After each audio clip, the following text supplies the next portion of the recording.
It was February of 1855, and the village of Devon was all cozied up under a thick, fluffy blanket of snow. You know that kind of silence winter brings. It's that deep, muffled quiet where even the tiniest sounds seem to freeze in the air. But when the sun peeked over the horizon that morning, everything changed. The first folks to notice were the milkmen and farmers trudging out at dawn, probably half asleep. They suddenly stopped, eyes wide.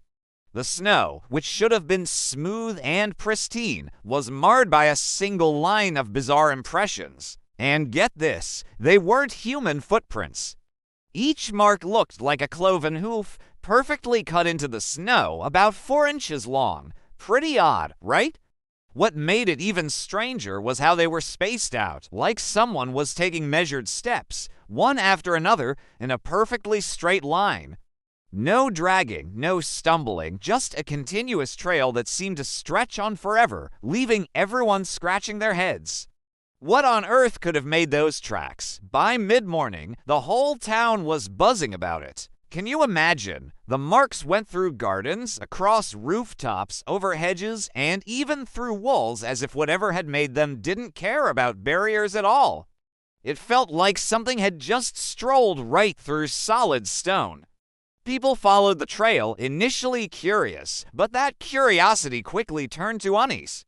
The prints crossed frozen rivers without missing a beat, appearing on church roofs and barn doors, and some folks even claimed to spot them on the tops of narrow fences where no living creature could possibly balance. Everywhere you looked, the same shape popped up, cloven, neat, and just plain eerie. The local vicar, Reverend Musgrave, was all over it, gathering reports from his parishioners, trying to make sense of this strange phenomenon. He was a rational guy, not one to jump to superstitions, but the evidence was downright baffling. The tracks stretched for more than 100 miles, from Exmouth to Topsham and beyond. Hundreds of witnesses, from farmers to clergymen, swore they saw them. The Reverend noted that the impressions passed through haystacks and climbed onto roofs, sometimes starting or ending at walls, as if the creature had simply vanished mid-stride.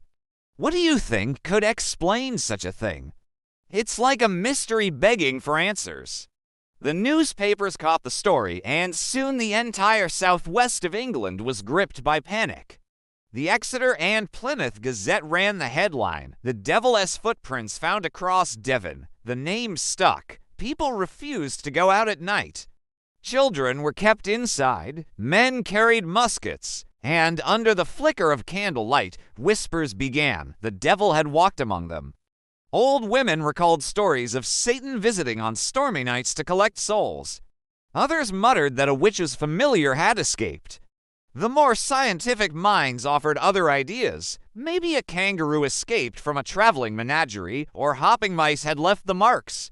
But when people followed the tracks through towns, across the frozen River Exe, and up walls, those explanations fell apart. No animal, no prankster, no machine could have moved like that. As night fell again, fear deepened. A farmer near Dawlish claimed he heard scratching at his door and saw the same hoof-shaped prints circling his home at dawn. A woman in Topsham said she woke to find the marks leading directly to her bedroom window and stopping there. For weeks, the strange prints reappeared after each new snowfall. Always the same, always perfect. When hunters tried to follow them into the woods, they found the trail stopped at a high wall. But on the other side, the same neat pattern continued, as though something had leapt straight over without touching the top. The people of Devon began lighting candles at their doors and marking crosses on their thresholds. The churches filled with frightened villagers. Priests blessed the fields, sprinkling holy water into the snow. Still, the prints kept coming. Then, just like that, the tracks vanished into thin air. The last known impressions were discovered near the edge of the moors, where they abruptly ended in the middle of a pristine field. No melted snow, no fading trail, just a sudden stop, as if whatever had made them simply walked into thin air. It was so strange, right? As the initial panic slowly faded, an uneasy quiet settled over the village. Over the years, the tale morphed and twisted, shared in cozy pubs and living rooms, with each retelling growing darker and more intense. Some folks whispered that a demon had come to collect the soul of a sinner from the area, while others speculated about a secret experiment gone awry, something conjured or created by humans that was never meant to exist. Can you imagine the wild theories? Years later, curious investigators and skeptics revisited this eerie legend. Some proposed that the tracks were just the work of hopping rodents, while others suggested they were caused by melting ice. But those who witnessed the strange phenomenon were adamant. They insisted the impressions were too sharp, too intentional, and too far apart to be attributed to mere animals or weather. The mystery just deepened, leaving everyone wondering what really happened that fateful night. Every attempt to explain the footprints only made the story stranger. In the 1960s, a scientist proposed that an atmospheric phenomenon, something like a localized whirl of hail, had melted the snow in hoof-shaped patterns.